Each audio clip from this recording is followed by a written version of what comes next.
ನಮಸ್ಕಾರ ವೀಕ್ಷಕರೇ, ಇಬ್ಬನಿ ನ್ಯೂಸ್ಗೆ ಸ್ವಾಗತ. ನೀವಿನ್ನೂ ಇಬ್ಬನಿ ನ್ಯೂಸ್ಗೆ ಸಬ್ಸ್ಕ್ರೈಬ್ ಮಾಡಿಕೊಂಡಿರದಿದ್ದರೆ ದಯವಿಟ್ಟು ಸಬ್ಸ್ಕ್ರೈಬ್ ಆಗಿ ಬೆಂಬಲಿಸಿ. ನಾಡಿನ ಎಲ್ಲರಿಗೂ ಬಸವ ಜಯಂತಿಯ ಶುಭಾಶಯಗಳು. ಶಾಂತಲಿಂಗ ದೇಶಿಕೇಂದ್ರ ಮಹಾಸ್ವಾಮಿಗಳು ಕಾಯಕ ಯೋಗಿಗಳು ಹಾಗೂ ನಡೆದಾಡುವ ದಾರ್ಶನಿಕರಾಗಿದ್ದಾರೆ. ಡಾ. ಪ್ರಭಾ ಮಲ್ಲಿಕಾರ್ಜುನ್. ಹರಪನಹಳ್ಳಿ ತಾಲೂಕಿನ ಅರಸೀಕೆರೆ ಗ್ರಾಮದಲ್ಲಿ ಕೋಲ ಶಾಂತೇಶ್ವರ ಮಠದಲ್ಲಿ ಬಸವ ಜಯಂತಿ ಪ್ರಯುಕ್ತ 42ನೇ ವರ್ಷದ ಸಾಮೂಹಿಕ ವಿವಾಹ ಕಲ್ಯಾಣ ಮಹೋತ್ಸವದ ಅಂಗವಾಗಿ ಬಸವ ಗುರುಕಿರಣ ಪ್ರಶಸ್ತಿ, ಡಾ.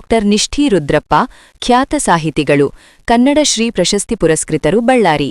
ಕೋಲ ಶಾಂತೇಶ್ವರ ಸೇವಾ ಪ್ರಶಸ್ತಿ, ಟಿ. ಶ್ರೀನಿವಾಸ್, ಖ್ಯಾತ ಶಿಲ್ಪಿಗಳು, ಶಿಲ್ಪಾ ಅಕಾಡೆಮಿ ಪ್ರಶಸ್ತಿ ಪುರಸ್ಕೃತರು ದಾವಣಗೆರೆ.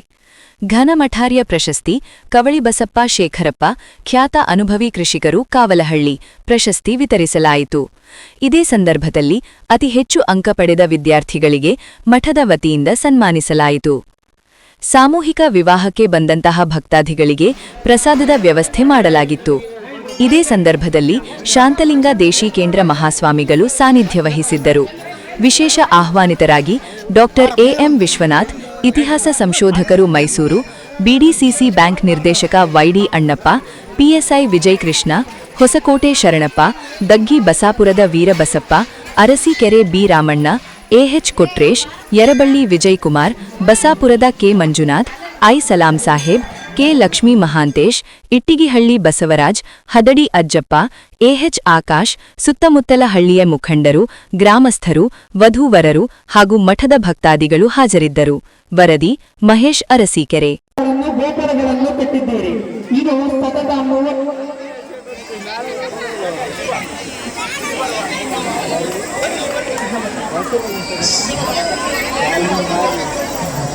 ಈ ಒಂದು ಶ್ರೀ ಕೋಲಶಾಂತೇಶ್ವರ ಸೇವಾ ಪ್ರಶಸ್ತಿಗೆ ಅವರು ಎಲ್ಲರೂ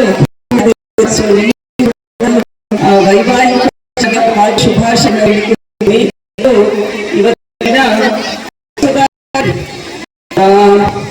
ವೈ ಅಣ್ಣಪ್ಪ ಪದವಿ ಮಹಾವಿದ್ಯಾಲಯ ಅರಸೀಕೆರೆ ಇದರದ್ದು ಕೂಡ ನೂತನ ಕಾಲೇಜಿನ ಉದ್ಘಾಟನೆಯನ್ನು ಕೂಡ ಮಾಡಿದ್ವಿ. ಸೊ ಒಟ್ಟಾರೆ 5 ಬಾರಿ ನಾನು ಮಠದ ಕಾರ್ಯಕ್ರಮಕ್ಕೆ ಬರ್ತಾ ಇರೋದು. ಪ್ರತಿ ವರ್ಷವೂ ಕೂಡ ಇವತ್ತು ಬಸವೇಶ್ವರರು ಈ ಕಾಯಕವೇ ಇಲ್ಲ ಅಂತ ಹೇಳ್ತಾರೆ. ಇಲ್ಲಿ ಗುರುಗಳನ್ನ ನಾವೆಲ್ಲ ನೋಡ್ತಾ ಇದೀವಿ. ನಾನು ಬಂದಾಗ ಎಂದೂ ಕೂಡ ಆ ಒಂದು ಅಥವಾ ಪೀಠದಲ್ಲಿ ನೋಡಿಲ್ಲ. ಯಾವಾಗಲೂ ಕೂಡ ಕ್ರಿಯಾಶೀಲಾಗಿ ಗುರುಗಳು ಒಂದು ಕಾರ್ಯಕ್ರಮ ಯಶಸ್ವಿಯಾಗಬೇಕು, ಒಂದು ಮಠ ಯಶಸ್ವಿ ಆಗಬೇಕು, ಒಂದು ಸಮಾಜದಲ್ಲಿ ನನ್ನ ಕಾಯಕ ಏನಿದೆ ಆ ಕಾಯಕ ಶ್ರದ್ಧೆಯ ಮತ್ತು ಈ ಯೋಗದಲ್ಲಿ ಸಮಾಜದಲ್ಲಿ ಮತ್ತೆ ದುಃಖದಲ್ಲಿ ಏನು ಕೈಲಾಸವನ್ನು ಕಾಣ್ತಾ ಇದಾರಲ್ಲ ಅದೆಲ್ಲದೂ ಕೂಡ ನಮಗೆ ಇದೆ. ಮೊನ್ನೆ ಒಂದು ಸಾಹಿತ್ಯ ಯೂಟ್ಯೂಬ್ ನಲ್ಲಿ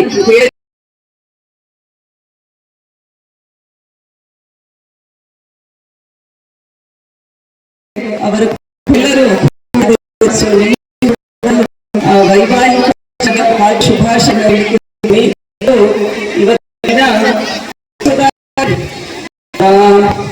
ವೈ ಅಣ್ಣಪ್ಪ ಪದವಿ ಮಹಾವಿದ್ಯಾಲಯ ಅರಸೀಕೆರೆ ಇದರದ್ದು ಕೂಡ ನೂತನ ಕಾಲೇಜಿನ ಉದ್ಘಾಟನೆಯನ್ನು ಕೂಡ ಮಾಡಿದ್ವಿ. ಸೊ ಒಟ್ಟಾರೆ 5 ಬಾರಿ ನಾನು ಮಠದ ಕಾರ್ಯಕ್ರಮಕ್ಕೆ ಬರ್ತಾ ಇರೋದು. ಪ್ರತಿ ವರ್ಷವೂ ಕೂಡ ಇವತ್ತು ಬಸವೇಶ್ವರರು ಈ ಕಾಯಕವೇ ಇಲ್ಲ ಅಂತ ಹೇಳ್ತಾರೆ.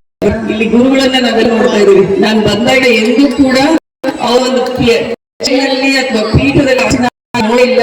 ಯಾವಾಗಲೂ ಕೂಡ ಕ್ರಿಯಾಶೀಲಾಗಿ ಗುರುಗಳು ಒಂದು ಕಾರ್ಯಕ್ರಮ ಯಶಸ್ವಿಯಾಗಬೇಕು, ಒಂದು ಮಠ ಯಶಸ್ವಿ ಆಗಬೇಕು, ಒಂದು ಸಮಾಜದಲ್ಲಿ ನನ್ನ ಕಾಯಕ ಏನಿದೆ ಆ ಕಾಯಕ ಶ್ರದ್ಧೆಯ ಮತ್ತು ಈ ಯೋಗದಲ್ಲಿ ಸಮಾಜದಲ್ಲಿ ಮತ್ತೆ ದುಃಖದಲ್ಲಿ ಏನು ಕೈಲಾಸವನ್ನು ಕಾಣ್ತಾ ಇದಾರಲ್ಲ ಅದೆಲ್ಲದೂ ಕೂಡ ನಮಗೆ ಇದೆ.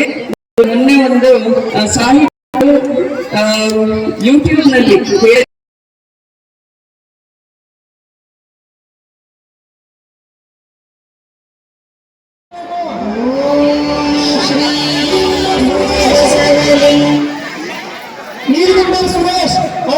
ಕಾರ್ಯ ತರಬೇಕು. ಸುರೇಶ್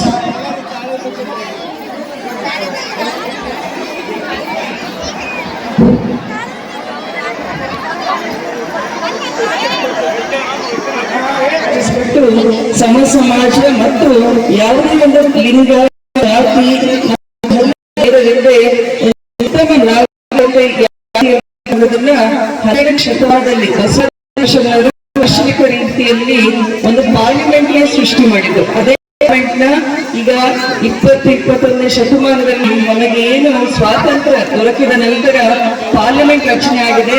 ಅಲ್ಲಿ ಕೂಡ ಅಂಬೇಡ್ಕರ್ ಅವರು ರಚಿಸಿದಂತಹ ಸಂವಿಧಾನದಲ್ಲೂ ಕೂಡ ಬಸವಾದಿ ಶಿವಶರಣರ ತತ್ವ ಸಿದ್ಧಾಂತಗಳು ಏನಿದ್ದು ಒಂದು ಉತ್ತಮ ಸಮಾಜ ಯಾವ ರೀತಿ ಇರಬೇಕು ಅನ್ನುವಂತಹ ಎಲ್ಲ ಅಂಶಗಳು ಕೂಡ ಅಂಬೇಡ್ಕರ್ ಅವರ ಸಂವಿಧಾನದಲ್ಲಿದೆ.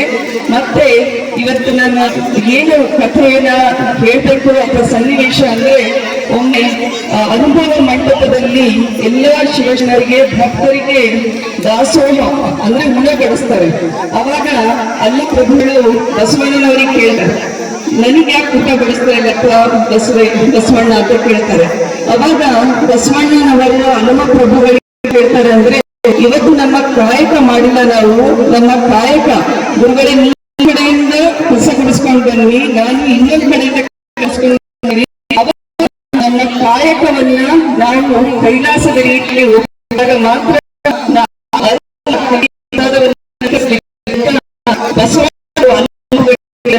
ಇವತ್ತು ಮುಂದಿನವರಲ್ಲಿ ಅದೇ ರೀತಿ ತಮ್ಮ ನಡೆ ಪ್ರತಿನಿತ್ಯ ಪ್ರತಿಗಳಿಗೆ ನಾನು ಊಟ ಮಾಡುವಂತಹ ಸೇವೆ ಮಾಡುವಂತಹ ಅನ್ನಕ್ಕೆ ನಾನು ಎಷ್ಟು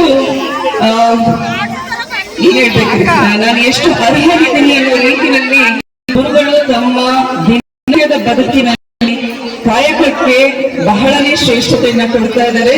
ನಡೆದಾಡುವಂತಹ ಶಿವಶರಣರ ರೀತಿಯಲ್ಲಿ ಗುರುಗಳು ಎಲ್ಲ ಮಾರ್ಗದರ್ಶನ ಮಾಡ್ತಾ ಇದ್ದಾರೆ. ಗುರುಗಳೇ ನಾನು ಕೂಡ ಅದಕ್ಕೋಸ್ಕರ ಪ್ರತಿ ವರ್ಷ ತತ್ವದ ಕಾರ್ಯಕ್ರಮ ಬರ್ತಾ ಇರೋದು. ಯಾಕಂದ್ರೆ ನಿಜವಾದ ಶರಣರಲ್ಲಿ ನೀವು ಕೂಡ ಒಬ್ಬರು ನನಗೆ ಸಂಪೂರ್ಣ ವಿಶ್ವಾಸ ಇದೆ.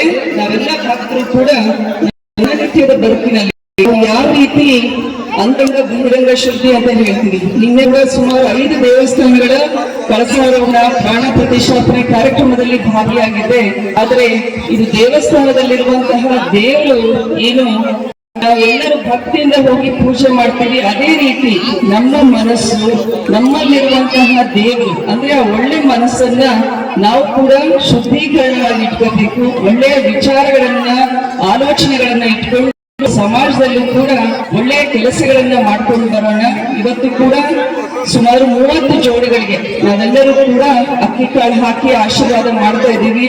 ಹೊಸ ದಾಂಪತ್ಯ ಜೀವನಕ್ಕೆ ಕಾಲಿಡ್ತಾ ಇದ್ದಾರೆ. ಸೊ ಎಲ್ಲ ವಧುವರರಿಗೆ ಗಂಡು ಹೆಣ್ಣಿಗೆ ನಾನು ಹೇಳೋದಿದೆ, ಒಬ್ಬರ ಮೇಲೊಬ್ಬರು ಪರಸ್ಪರ ಗೌರವ ಇರಲಿ, ಪ್ರೀತಿ ವಿಶ್ವಾಸ ಇರಲಿ. ಅದೇ ರೀತಿ ಕುಟುಂಬದವರು ಕೂಡ ಬೀಗರು ಆಮೇಲೆ ಸಂಬಂಧಿಕರು ನೀವು ಕೂಡ ಏನೇ ಚಿಕ್ಕ ವ್ಯತ್ಯಾಸ ಆದ್ರೂ ಕೂಡ ಅದನ್ನ ಬದಿಗೊತ್ತಿ ನಮ್ಮ ಮಗಳು ನಮ್ಮ ಮಗ ಅನ್ಬೇಕು. ನನ್ನ ಸೊಸೆ ಅಳಿಯಕ್ಕಿನ ಹೆಚ್ಚಿನ ರೀತಿಯಲ್ಲಿ ಇವರು ಅಳಿಯಂದ್ರಲ್ಲ ನನ್ನ ಮಗ ಅನ್ಕೋಬೇಕು, ಇವಳು ಸೊಸೆ ಎಲ್ಲ ನನ್ನ ಮಗಳು ಅಂತ ಹೇಳಿ ಆ ಪ್ರೀತಿ ವಿಶ್ವಾಸದಿಂದ ನೀವು ಕೂಡ ಇದ್ರೆ ಇವರು ಕೂಡ ನನ್ನ ಅತ್ತೆ ಅಲ್ಲ ನನ್ನ ತಾಯಿ ಅಂತ, ನಮ್ಮ ಅಪ್ಪ ಮಾವನಲ್ಲ ನಮ್ಮ ಅಪ್ಪ ಅಂತ ಆ ರೀತಿಯ ಒಂದು ಉತ್ತಮ ಬಾಂಧವ್ಯ ಮತ್ತೆ ಕೌಟುಂಬಿಕ ಜೀವನ ನಡೆಯುತ್ತೆ. ಮತ್ತು ಇಲ್ಲಿರುವಂತಹ ಎಲ್ಲ ದಂಪತಿಗಳಿಗೂ ಕೂಡ ಮುಂದಿನ ಅವರ ಜೀವನದಲ್ಲಿ ನೆಮ್ಮದಿ ಶಾಂತಿ ಜೊತೆಗೆ ಒಂದು ಸಕ್ಸಸ್ ಅಂತ ಹೇಳ್ತೀವಲ್ಲ ಅದು ಕೂಡ ಸಿಗಲಿ ಅಂತ ಹೇಳಿ ಮತ್ತೊಮ್ಮೆ ನಿಮಗೆಲ್ಲರಿಗೂ ಕೂಡ ಬಸವ ಜಯಂತಿಯ ಹಾರ್ದಿಕ ಶುಭಾಶಯಗಳು ಹೇಳಿ ಗುರುಗಳಿಗೆ ಮತ್ತೊಮ್ಮೆ ಭಕ್ತಿಪೂರ್ವಕವಾಗಿ ನಮಸ್ಕರಿಸುತ್ತಾ, ಮತ್ತು ಇವತ್ತು